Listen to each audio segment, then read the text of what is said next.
একটা ঈগল পাহাড়ের চূড়ায় বাসা বেঁধেছিল। সেখানে 2টা ডিমও পেড়েছিল। তো হঠাৎ একদিন ঝড়ে ঈগলের বাসাটা ভেঙে যায়। ঈগলের ডিমগুলো ছিটকে গিয়ে পড়ে একটা মুরগির বাসায়। মুরগিটা ছিল পাহাড়ের নিচে, তার কিছু ডিম নিয়ে তা দিচ্ছিল। ঠিক সেই সময় মুরগি ঈগলের ডিমটা দেখতে পেল এবং তার ডিমের সাথে নিয়ে তা দিতে বসলো। তো কিছুদিন পরে মুরগিটার বাচ্চা ফোটালো।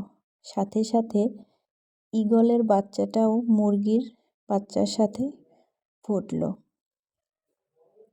মুরগির বাচ্চাগুলোর সাথেই ঈগলের বাচ্চাটা বড় হতে লাগলো। কিন্তু ঈগলের বাচ্চাটার বারবারই মনে হতো ও ঈগলের মতো আকাশে উড়বে। তখন তার মা মুরগিকে বারবারই বলতো যে, মা, আমার কেন জানি মনে হয় আমি ঈগলের মতো আকাশে উড়তে পারতাম। কিন্তু ততবারই তার মা মুরগি বলতো, না বাবা, তুমি হচ্ছ মুরগি, তুমি কিভাবে আকাশে উড়বে? তুমি তো আকাশে উঠতে পারবে না, এটা অসম্ভব কল্পনা। কিন্তু ঈগল বসে বসে ভাবতো যে আসলে আমি মনে হয় উঠতে পারবো ঈগলের মতো, আমার ইচ্ছা, প্রবল ইচ্ছা।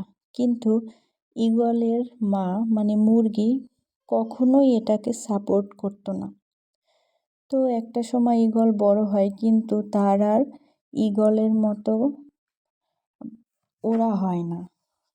তো গল্পটা থেকে আমি আপনাদেরকে বোঝাতে চাচ্ছি এইটা যে আমরা সবসময় আমাদের পরিবেশ এবং পরিবার থেকেই নির্ধারিত হই। কারণ দেখবেন আমরা যখন কোনো স্বপ্ন দেখি, আমাদের পরিবার থেকে বাধা আসে যে এটা করা যাবে না, ওটা করা যাবে না। আমরা আসলে ওইটাকেই বিশ্বাস করে বসে থাকি। কিন্তু আমাদের উচিত নিজেদের চিন্তাধারা এবং স্বপ্নকে পূরণ করার লক্ষ্যে হাঁটা। কারণ ঈগলের বাচ্চাটা যদি তখন ওড়ার চেষ্টা করত, তাহলে সে অবশ্যই ঈগলের মতো উড়তে পারত। কিন্তু তার মা তাকে বলেছে এটা অসম্ভব, তাই সে কখনো চেষ্টা করেনি। আসলে চেষ্টার অসাধ্য কিছুই নেই।